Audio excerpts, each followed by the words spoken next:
Bonsoir à tous, c'est avec vous. Là, je vais venir sur le graphe spécifique de l'Ethereum, d'accord, en daily. Donc l'Ethereum, nous avons ici une zone de neutralité ici, une hausse ici, un premier ATH en janvier 2018 sur les 1400, soit 1440 dollars, et ensuite une chute ici avec une distribution qui s'est mise en place, une zone d'accumulation qui a mis un peu de temps, d'accord, qui a mis un peu de temps ici, de décembre 2018 jusqu'à septembre. Ensuite, on a une hausse ici, un ATH ici, donc l'historique. Cet ATH a été effectué en mai 2021. Un retracement ici, une zone très importante ici. Nous avons ici une accumulation qui s'est mise en place, qui a emmené ensuite le prix vers le haut. D'accord. Quand le prix est parti vers le haut, donc on a ici une distribution qui s'est mise en place avec un BCA RST SO, un UT, on n'a pas eu du TAD, on a eu juste un UT, un test UT, une schématique 2. Et ensuite, on a eu ici cette attention, cette bougie qui nous a donné une méga information et un niveau, bien sûr. Cela veut dire que le prix allait revenir vers ce niveau-là. Ensuite, on a eu ici un retest et une descente en escalier, bien sûr. On est venu directement aller chercher ici le 1,618 en premier. On l'a ici pris avec force, qui nous a donné une information comme quoi la continuité de baisse allait continuer. Vu que le 1,618 a été pris avec force, on avait ici une zone de demande qui était là, on avait le saut. Donc si la distribution était terminée, il faut que le saut, la liquidité du saut, elle saute. Et ça a été le cas. Là aujourd'hui, la liquidité du saut a sauté et on est parti chercher directement le 2.618, si vous regardez bien, pile poil au 2.618, ratio mathématique par rapport à la continuité de tendance de baisse, grâce à monsieur Fibonacci et à son outil, le Fibonacci de continuité de tendance. Ici, arrivé à ce niveau-là, c'est quoi ce niveau-là? Je vais vous le montrer rapidement. Donc ce niveau-là, c'est quoi? Regardez, si je prends ici juste une ligne pour vous montrer, regardez, si je prends juste cette mèche-là, le niveau-là, et ben, c'est le niveau de cette zone d'accumulation qui s'est mise ici. Donc c'est une zone de demande où le prix risque toujours fortement de revenir. Et là, vous regardez, c'est le but. Donc le prix est revenu ici, checker le haut de ce niveau-là, de cet order block qui est ici. On n'oublie pas ici qu'on a un equal low, donc dans les 1700 dollars, un equal low, donc c'est une liquidité qui est en attente. Donc j'ai mis deux petits carrés ici pour vous le montrer, c'est deux points au même niveau. Cette liquidité doit sauter. Donc attendez-vous que l'Ethereum risque de revenir vers les 1700 et prendre la liquidité des 1700 dollars. Ce qui donnerait bien sûr une baisse ici de l'Ethereum pour aller chercher ce niveau-là. Ici, nous avons un price delivery, donc une zone ici. Donc c'est pour ça que je vous ai dit ici, on peut avoir Ethereum qui revienne dans les 900 et 500 dollars, entre 900 et 500. Les lignes à surveiller, c'est 1007, elle doit sauter. Vous avez ici ensuite cette poche de liquidité qui est le 3.618 à 1496 dollars, ratio mathématique, Fibonacci de continuité. D'accord? Donc, il faut faire attention à tout ça. Nous sommes pile poil sur, on est rentré en zone discount, donc sur la zone des 50 qui est là à 1468 dollars. Donc, on était en premium, en full premium, et on est revenu en discount. Pour moi, la chute de l'Ethereum n'est pas terminée. Pour votre information, on peut subir bien sûr un retracement ici, parce que bien sûr ici on a une baisse forte. On peut subir un petit retracement, mais faites attention, nous sommes uniquement sur la ligne des 50. Ok, par rapport au plus bas et au plus beau, au plus bas et au plus haut d'Ethereum. Si on prend le graphique très simplement et on va ici en weekly, donc les bougies hebdomadaires, d'accord, une bougie fait une semaine. Et si on enlève ici par exemple les dessins, on va les enlever. Clac. Donc quand on va voir le dessin, on fait quoi? On voit la zone de demande qui est ici, on voit la mèche ici qui est venue directement checker cette zone de demande. On avait ici une bougie ici qui vous donne une information que le prix risque de revenir vers cette bougie. Et c'est le cas, regardez, le prix revient vers cette bougie. Là, c'était en septembre 2021. Il a fait sa hausse. Et là, on est revenu vers cette bougie vers le 10 janvier. D'accord? Quand vous avez ici une hausse verticale, regardez, hop, on a un retracement. Donc là, on a eu ici une accélération haussière. Donc accélération haussière, retracement. D'accord? Donc si on regarde bien, il faut toujours faire attention quand on a une montée verticale. Si on prend une bougie fait un mois, donc on va regarder ça rapidement, je vais vous le montrer. Donc une bougie fait un mois, donc là regardez, vous avez ici le petit sommet, le retracement, la montée ici verticale avec des trous de cotation. D'accord? Vous avez ici un déséquilibre de marché. C'est pour ça que je vous ai dit, regardez ce déséquilibre à partir des 500 $. D'accord? Dans cette zone-là, des 500 $ jusqu'à 1200 $, là, vous avez un déséquilibre de marché. Car il y a une accélération haussière. Et si vous regardez bien le graphique, ça monte pratiquement vertical. Donc quand ça monte verticalement, n'oubliez pas, le terme que j'emploie toujours, c'est retour à la maison, retour à la casa. D'accord? Bien sûr, ça met du temps, mais ça va y revenir. C'est pour ça que je vous ai dit, attendez, faites attention, cette zone ici, entre 1257 et la zone ici des 500 $. Donc dans cette zone-là, il risque fortement d'y revenir. Ok, voilà pour votre information. Si on prend par exemple trimestriel, donc une bougie fait un trimestre. Donc une bougie fait 3 mois. Donc vous avez ici, quand vous regardez cette bougie, elle est ici puissante. Donc regardez, hausse, hausse, d'accord? Et il y a ici un gros vide, donc un gros déséquilibre de marché. On le voit sur une bougie trimestrielle. Et là, on a un avalement baissier. Vous voyez cette bougie?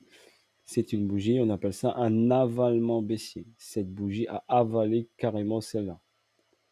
Donc, c'est un fort signal baisse, surtout en 3 mois. Bien sûr, vous pouvez checker, bien sûr, en 6 mois aussi. Vous avez ici cette montée verticale et ensuite ce retracement ici, qui vous donne des zones.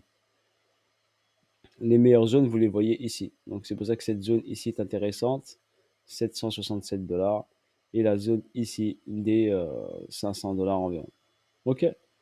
Si on va chercher juste le sommet, l'ancien sommet, on est à 1400, donc c'est possible, fortement possible, qu'il revienne chercher les 1432 $.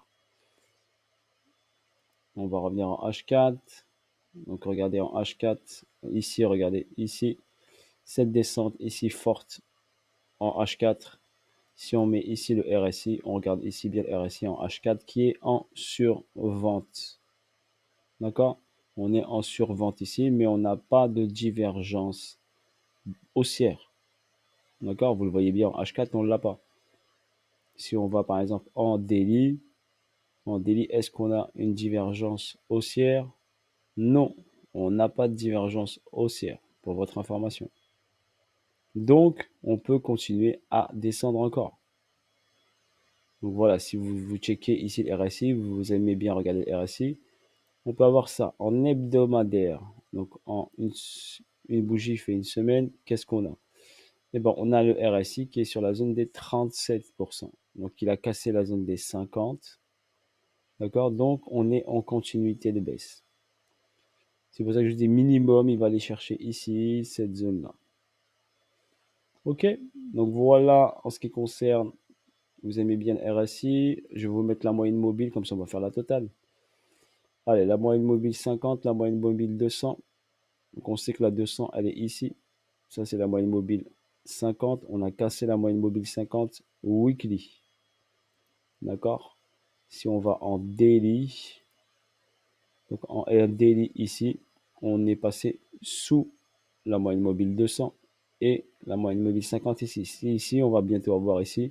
Bon, c'est un indicateur qui est un peu en retard, mais on va voir peut-être la crosse de la mort. On va croiser, donc la M50 va passer sous la MM200 et on aura ici une confirmation d'une forte baisse derrière. Donc ici, par exemple, on a eu ce cas-là ici, mais elle n'a pas croisé. Donc la continuité, il est venu ici descendre et repartir. Mais ici, la bougie n'était pas forte. Ici, par contre, on a une bougie qui est puissante en avalement baissier. D'accord? Et ici, regardez, l'Ethereum restait collé sur la MM50 et la MM200, à part cette explosion la hausse où il est revenu vers elle, il est resté collé sur MM50. Et là, on a eu la cassure de la MM50 et le petit plongeon. Si on va en H4,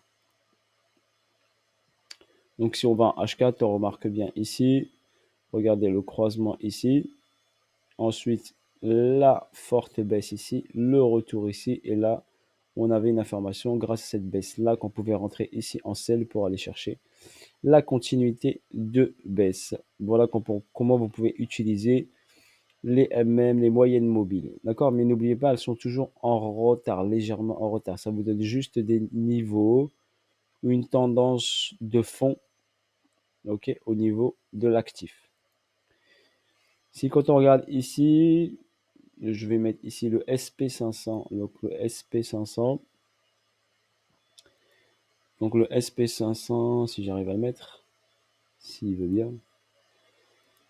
Le SP500. Non, il veut pas se mettre. Il faut que je me mette en daily. Ouais, c'est ça, c'est pour ça.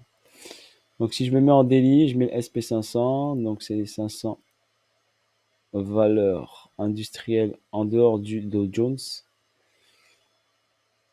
Donc c'est un indice boursier, bien sûr, américain. Une grande référence. Et si vous voyez bien ici, le retournement ici du SP500 qui a ensuite, je vais juste ici, hop, le mettre bien à l'échelle. Voilà. Donc ici, le retournement du SP500, où il nous a fait ici une distribution avec cette accélération baissière ici du SP500 qui a obligé les Bitcoin et l'Ethereum à accélérer au niveau baissier. D'accord? Donc là, les indices influent sur les marchés. N'oubliez pas ça. Et quand vous voyez ici l'indice qui a chuté, pourquoi cette mèche est arrivée? Et bien parce que le SP500 a chuté. D'accord? On peut comparer également ce SP500 sur le graphe du Bitcoin. Je vais vous le montrer. Donc sur le graphe du Bitcoin, on peut le comparer ici en daily. Et ça donnerait ici, je vous le montre, comment c'est puissant de comparer les indices. C'est pour ça qu'il faut analyser les indices qui influencent bien sûr le marché du Bitcoin. Donc là, on a une hausse ici. D'accord? On a eu cette baisse qui a engendré la baisse du Bitcoin. La hausse ici, donc le Bitcoin a suivi. Il a fait pratiquement un copier-coller dessus. Si j'enlève les dessins, attendez, on va enlever voilà, les dessins, on va pouvoir mieux voir. Donc là, la hausse SP500, donc ça a poussé ici le BTC. Petite correction ici. Elle a été petite la correction du SP500, mais quand même le BTC a corrigé. Il est remonté ici, il s'est recollé ici. Et à partir de là où on a eu la distribution ici qui s'est mise en place sur le SP500, et ben la confirmation de baisse ici qui a donné l'accélération du BTC vers le bas. D'accord? Donc c'est pour ça qu'il faut bien sûr regarder. Il ne faut pas hésiter à regarder les indices, d'accord, pour savoir à quel moment vous encaissez vos positions. Voilà. Si on va regarder ici le SP500, le graphique, et ben c'était là. Je vous le montre. Ici, on avait une distribution BCARSTSO, UT, UTAD et gros plongeon derrière. Et bien sûr, le plongeon n'est pas terminé car on doit aller chercher la zone basse ici. Donc c'est pour ça que je vous dis, faites attention à vos positions et n'entrez pas tout de suite en achat. Attendez les confirmations et observez. On peut avoir un retracement, mais n'oubliez pas, rester en tête que le SP500 peut encore descendre. Si on regarde ici le Nasdaq, donc on va regarder ici le Nasdaq ici pareil, il nous a fait une distribution UT. On n'a pas fait l'UTAD, on a fait test UT et après il a fait son plongeon. D'accord? Et il est revenu chercher ici la zone. Regardez. Zone de départ. Montée rapide, trop rapide. Retour à la zone initiale. D'accord? Donc on est revenu ici à zone initiale ici. Voilà en ce qui concerne, on est venu prendre l'argent ici, on a réagi une fois et ensuite continuité de baisse. Et pour l'instant, il va venir ici prendre la liquidité de ce niveau vert qui est les 14 385. Donc voilà, je vous ai fait un petit tour marché rapide pour vous expliquer un petit peu. J'espère que ça va peut-être vous aider un petit peu. OK? À comprendre un peu comment fonctionnent les marchés financiers. Au niveau des volumes sur l'Ethereum, est-ce qu'on a du volume? On n'a pas de volume acheteur pour l'instant. On a des gros volumes baissiers, un gros volume baissier ici, d'accord? Mais on n'a pas de gros volume acheteur pour l'instant, donc on fait attention. Et ici, on a bien sûr une chute du volume par rapport au volume qui était présent ici et ici. Donc il faut que le volume augmente pour qu'on puisse avoir des réactions haussières. Pour l'instant, ce n'est pas le cas. Ok, bonne soirée à vous tous et je vous dis à bientôt pour de nouvelles vidéos et de nouvelles aventures. Salut à tous, Seed Trading était avec vous.